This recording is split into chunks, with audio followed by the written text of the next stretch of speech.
ये है बुंदेलखंड की हृदय स्थली झांसी। आइए आपको लिए चलते हैं झांसी में स्थित भारतीय रेलवे के लिए सबसे अधिक वैगनों की रिपेयर का रिकॉर्ड बनाने वाले वैगन मरम्मत कारखाना में। झांसी कारखाना ने अंग्रेजों, राजे रजवाड़ों और नवाबों के दौर को बहुत नजदीक से देखा था। विकास के नए नए आयाम अपने दामन में समेटे हुए आज ये कारखाना इंडस्ट्री 4.0 की तरफ तेजी से अपने कदमों को बढ़ाते हुए नई नई चुनौतियों को स्वीकार कर रहा है। सन 1889 में जमींदार बाबूलाल जी बोहरे से इंडियन मिडलैंड रेलवे ने झांसी में एक रेल कारखाना स्थापित करने के लिए रुद्र पंच महल में जमीन लीज पर ली थी। तब ये नहीं सोचा गया था कि भविष्य में ये कारखाना वैगनों की मरम्मत के उत्पादन में एशिया में सर्वश्रेष्ठ बन जाएगा। सन 1895 की 25 नवंबर को स्टीम इंजनों के BOH के साथ इंडियन मिडलैंड रेलवे के द्वारा स्थापित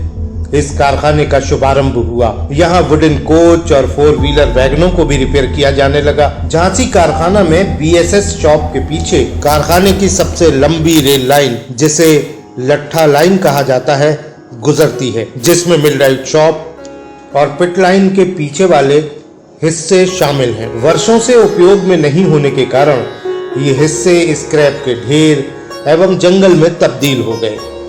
इन स्थानों पर दबे स्क्रैप और जंगल को साफ करने का बीड़ा उठाया मुख्य कारखाना प्रबंधक RD मौर्य सर ने। मैं अकेला ही चला था जानिबे मंजिल, मगर लोग आते गए और कारवां बनता गया। कर्मचारियों ने भी अपने कार्य और उत्पादन देने के साथ साथ श्रमदान करना शुरू कर दिया। आखिर मेहनत रंग लाई और धीरे धीरे तस्वीर बदलने लगी, मानो ये कारखाना सांस लेने लगा हो।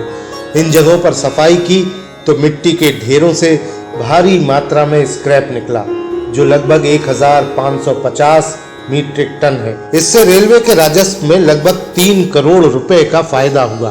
BSS शॉप के पीछे सफाई के दौरान एक प्राचीन बरगद का वृक्ष मिला, फाइकस बेंगालेंसिस, यानी ये बरगद का पेड़ लगभग 100 वर्ष पुराना है। स्क्रैप और जंगल साफ करके यहीं एक वॉलीबॉल कोर्ट बनाया गया है, जहां कर्मचारी सायंकाल में वॉलीबॉल खेलकर अपने आप को स्वस्थ एवं तरोताजा करते हैं। ये जो टैंक आप देख रहे हैं, इसमें फिल्टर हाउस के वेस्ट वाटर को कर्मचारियों ने स्वयं के प्रयास से पाइपलाइन डालकर स्टोर करने का काम किया, जिसे सिंचाई के लिए इस्तेमाल किया जा रहा है।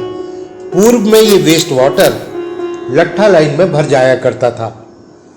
यूं तो इस कारखाने में 4 वेल हैं, जिनमें से 2 का ही इस्तेमाल हो पा रहा था। बाकी 2 कुएं लगभग बेकार से पड़े थे। इस समय जो कुआं आपकी स्क्रीन पर है, ये स्क्रैप में दब सा गया था, इसलिए इसे रिनोवेट करके 15 फीट ऊपर तक पक्का बना दिया है। और ये जो कुआं है, ये भी कचरे में दब गया था। डिप्टी CPO PS बिष्ट जी ने कार्मिक शाखा के सहयोग से न सिर्फ इसे ही रिनोवेट किया, बल्कि इसके आसपास खूबसूरत फूलों के पेड़ लगाकर दर्शनीय बना दिया। इन कुओं से गर्मी के दौरान सिंचाई के लिए कम पड़ जाने वाले जल की समस्या से निजात मिल गई है। एडमिन बिल्डिंग के सामने एक्यूप्रेशर पाथवे बनाया गया है, जिसमें पर्सनल विभाग के कर्मचारी नंगे पैर होकर पाथवे पर चलते हुए एक्यूप्रेशर का लाभ उठा रहे हैं। इसी परिकल्पना के साथ ही डिप्टी CPO PS बिष्ट जी ने हर्बल गार्डन तैयार कराया है, जिसमें आयुर्वेदिक औषधियों से भरपूर अकहुआ, श्यामा तुलसी, बेलपत्र, अश्वगंधा और रामा तुलसी के साथ साथ अनेकों तरह के पेड़ लगाए गए हैं।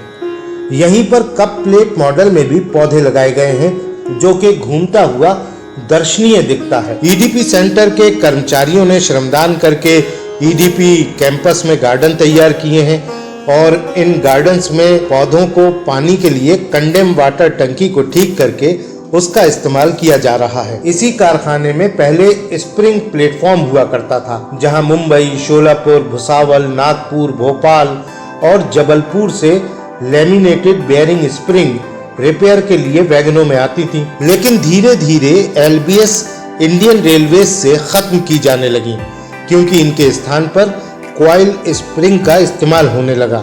तब से ही ये प्लेटफॉर्म मलबे के ढेर में तब्दील हो गया। तब senior section engineer Ravi Gupta ने BTC के ट्रेनीज के सहयोग से यहाँ योगा पार्क का निर्माण किया। जिसकी सुंदरता देखते ही बनती है। इसी के साथ मिलराइट के आगे गार्डन में senior section engineer NK Jain ने एक कंडेम 4-व्हीलर टैंक की बॉडी को स्थापित करके वहां के लिए पानी उपलब्ध करा दिया। न्यू ट्रॉली शॉप के पीछे स्क्रैप को ट्रॉली शॉप के कर्मचारियों ने साफ करके सीनियर सेक्शन इंजीनियर जवाहरलाल रामपुरी के नेतृत्व में खूबसूरत गार्डन बनाया है, जिसमें गेंदे के पौधे अपनी आभा बिखेर रहे हैं। यहीं सुपरवाइजर्स के लिए स्वयं के प्रयास से कार्यालय भी बना दिया गया है। पॉकेट यार्ड में जहां राउंड द क्लॉक शंटिंग का कार्य किया जाता है, वहां वर्षों से कर्मचारियों के पीने के लिए पानी उपलब्ध नहीं हो पा रहा था। यहां senior section engineer Tapesh Srivastava ने यार्ड कर्मचारियों के आर्थिक सहयोग से बोरिंग कराकर एक हैंडपंप लगवा दिया है। यहाँ ये बात गौर करने वाली है कि पॉकेट यार्ड में रेल लाइनों का जाल सा फैला हुआ है, जिसके कारण पाइपलाइन के द्वारा पानी ले जाना बहुत महंगा और असुरक्षित भी था। मिलराइट शॉप के senior section engineer Gauri Shankar ने इनोवेटिव तरीके से फायर फाइटिंग के ट्रॉली बेस्ड स्प्रे सिस्टम तैयार किया, जिसका मल्टीपर्पज यूज है। वर्तमान में कोविड-19 के संक्रमण को देखते हुए इसका इस्तेमाल शॉप्स और बिल्डिंग को सैनिटाइज करने हेतु किया जा रहा है। साथ ही इसका उपयोग प्लांट्स में वाटरिंग के लिए भी किया जाएगा। टैंक वैगन शॉप में BTPN वैगनों की स्टीमिंग करने के बाद वेस्ट वाटर निकलता है। उसके लिए एफ्लुएंट ट्रीटमेंट प्लांट बनाया गया है, जिससे दूषित जल को सुरक्षित तरीके से डिस्पोज करके दोबारा इस्तेमाल के लायक बना दिया जाता है। इससे वेस्ट वाटर का पुनः उपयोग करके नियामक मानकों के साथ जल प्रदूषण को कम किया जा रहा है। साथ ही टैंक वैगन शॉप और पॉकेट यार्ड में कारखाना कर्मचारियों द्वारा स्वयं के संसाधनों से 2 तालाब बनाए गए हैं। चूंकि झांसी बुंदेलखंड के पठार में स्थित है, इसलिए यहाँ का जल स्तर लगातार हम प्राकृतिक तरीके से भूमि के जल स्तर को बढ़ाने में सहयोग करने हेतु इन दोनों तालाब को बनाया गया है। यहीं पर तालाब की खुदाई करते समय मिट्टी में दबी ट्रॉली और व्हील भी भारी मात्रा में प्राप्त हुए। पिटलाइन 9 और स्टोर डिपो के स्टील यार्ड के मध्य मिट्टी के बड़े पुराने टीले को जब हटाया तो यहाँ ये 1895 की बनी हुई इमारत मिली, जिसमें उस जमाने में स्टोर कीपर का दफ्तर हुआ करता था। ये खूबसूरत इमारत आज भी उतनी ही खूबसूरत और माजी को अपने दामन में समेटे हुए है। मिलराइट के पीछे का ये स्थान कभी स्क्रैप का ढेर हुआ करता था। पानी की ये फुहारें अब एहसास कराती हैं कि अब ये एक फाउंटेन में तब्दील हो गया है। इसके पौंड में रंग बिरंगी मछलियाँ अटखेलियाँ करती हैं। इसे senior section engineer NK Jain और उनकी टीम ने बनाया है। कर्मचारियों को बैठने के लिए यहाँ पुराने कोचों की कंडम चेयर्स को रिपेयर करके लगा दिया गया है, जहाँ शाम का नज़ारा बड़ा ही दिलकश होता है। 167 साल से भी ज़्यादा पुराने और बेहद संपन्न इतिहास के साथ भारतीय रेल विरासत के कई आयामों को संजोए हुए है। इसी इतिहास को प्रदर्शित करने के लिए झांसी कारखाने में हेरिटेज पार्क, म्यूजियम और हेरिटेज गैलरी तैयार की जा रही है। इसके लिए नॉर्थ सेंट्रल रेलवे के विभिन्न स्थानों से हेरिटेज आइटम्स को एकत्र कर संबंधित रेलवे इकाइयों से पत्राचार करके झांसी कारखाने में लाया गया। हेरिटेज पार्क में यादों को संजोए है ये लोकोमोटिव ZDM-1। ये लोकोमोटिव 2.6 फीट नैरो गेज के धौलपुर बारी तांतपुर सेक्शन में अपनी सेवाएं दिया करता था। धौलपुर रेलवे स्टीम से डीजल इंजन तक के सफर में राजस्थान के दुर्गम स्थलों से गुजरती है। ये वुड से बना कोच 924 इसी सेक्शन में यात्रियों को उनके गंतव्य तक पहुंचाता रहा था। ये छोटा सा खूबसूरत कोच हमें इस हालत में प्राप्त हुआ। ये महाराजा सिंधिया का हंटिंग सैलून हुआ करता था, जिसमें महाराजा शिकार खेलने जाते थे। Covered wagon 8061 Scindia state railway में रसद पहुंचाने के काम आती थी। इस माइक्रो इंस्पेक्शन कार में IOW अपने क्षेत्र में निरीक्षण के लिए जाया करते थे और ये self propelled rail car cum inspection saloon D Wickham and company द्वारा सन 1934 में इंग्लैंड में तैयार की गई थी। हेरिटेज पार्क में ये है पुराने जमाने का 4 व्हीलर वैगन, जिसे टीएमडी डिपो झांसी से लाया गया है।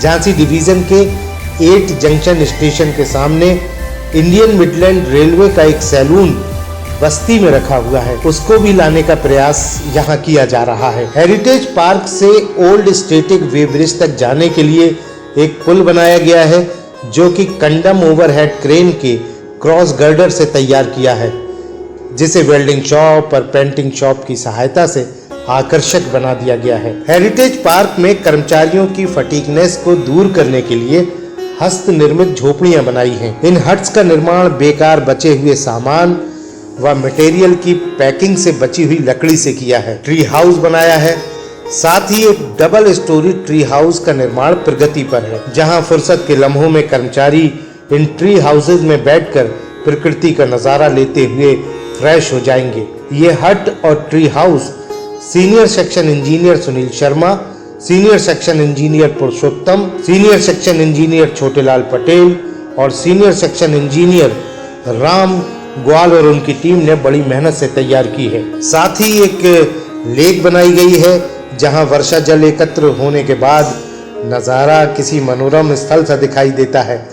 इस झील और इसके आसपास गार्डन्स को बनाने में SSC Gopal Raikwar, SSC Ram Nagina, SSC CP Jain, SSC Ram Niwas, safety officer Ashok Namdev, Naval Kishore Sharma और रुस्तम का योगदान अविस्मरणीय है। हेरिटेज पार्क का एक प्रमुख आकर्षण है इनविक्टा कंपनी इंग्लैंड द्वारा सन 1887 में बनाया गया ये स्टीम रोड रोलर, जिसे आईडब्ल्यू ऑफिस ग्वालियर से लाया गया है। ये वाटर कॉलम है। इन वाटर कॉलम्स से स्टीम इंजनों में पानी भरा जाता था। ये रेलवे स्टेशंस के दोनों एंड्स पर लगे होते थे। इन्हें चोपन से लाया गया है। हेरिटेज पार्क के साथ ही हेरिटेज गैलरी भी तैयार की जा रही है। ये सन 1913 में बने कारखाना थर्मल पावर प्लांट के बेसमेंट में बनी हुई भूल भुलैया जैसी गलियों में इतिहास से रूबरू कराएगी। यहीं एंटीक बिलियर्ड टेबल है, जो सन 1880 में दतिया स्टेट के महाराजा ने इंग्लैंड से बनवाई थी। सन 2005 में इस बिलियर्ड टेबल को दतिया स्टेट से झांसी कारखाने लाया गया। पिछले 140 वर्षों से बिलियर्ड प्रेमियों के लिए आकर्षण का केंद्र है। निर्माणाधीन म्यूजियम के बगल में BOBRN के door operating system and mechanism का वर्किंग मॉडल प्रदर्शित किया गया है, जिससे हॉपर डोर खुलते और बंद होते हैं। चूंकि इसका रिपेयर वर्क कॉम्प्लिकेटेड होता है, इसलिए एसएससी सुनील साहू, जेई मुकेश और टेक्नीशियन कपीश ने कर्मचारियों की सहायता के लिए इसे तैयार किया है। म्यूजियम के सामने 22 फुट ऊंचा इंडिया गेट बनाया गया है, जिसको कंडेम EM पैड से कारखाना के लगनशील व कर्मठ कर्मचारियों की टीम ने तैयार किया है, जिसमें जेई अशोक गुप्ता और उनकी टीम की कल्पनाशीलता और स्किलफुलनेस साफ नजर आती है। यही टीम अब हेरिटेज पार्क के मुख्य द्वार के रूप में 24 फुट ऊंचा गेटवे ऑफ इंडिया भी बना रही है। झांसी कारखाने में चल रहे इस प्रोजेक्ट का मात्र 30% कार्य ही अभी मुकम्मल हुआ है। डिप्टी CME रिपेयर और फैक्ट्री मैनेजर श्री गौरव और असिस्टेंट प्रोडक्शन इंजीनियर ऋषि प्रकाश पूर्ण मनोयोग से इसको पूरा करने की मुहिम में जुटे हुए हैं। सन 1982 में स्थापित विश्वेश्वरैया ऑडिटोरियम की स्थिति काफी खराब और जर्जर हो रही थी। इसको रिनोवेट करके इसके स्टेज और फर्श को नया कर दिया है। साथ ही पुरानी कुर्सियों को हटाकर मल्टीप्लेक्स की तरह नई कुर्सियों को लगाया है, जिससे कर्मचारी और उनके परिजन आराम से कार्यक्रमों का आनंद उठा सकेंगे। CWM ऑफिस में सुसज्जित शताब्दी गार्डन दर्शनीय है। इस गार्डन में 32 फुट ऊंचा शहीद स्तंभ लगाया गया है। हेरिटेज म्यूजियम का निर्माण भी तेजी से किया जा रहा है। म्यूजियम में उन पुरानी चीजों को प्रदर्शित किया जाएगा जो रेलवे के सुनहरे इतिहास से साक्षात्कार करने का अवसर दर्शकों को प्रदान करेंगी। झांसी कारखाने के कर्मचारियों का खाना खाने का स्थान यानी मील शेड भी पुराना और जर्जर हो गया था। Senior section engineer Muralidhar Iyer और उनकी टीम ने बड़ी मेहनत से मील शेड को नया लुक दिया है। वैगन मरम्मत कारखाने को ऐतिहासिक झांसी शहर की पहली औद्योगिक इकाई के रूप में भी जाना जाता है और उत्तर मध्य रेल के इस कारखाने ने अपनी विरासत को बखूबी सहेज रखा है।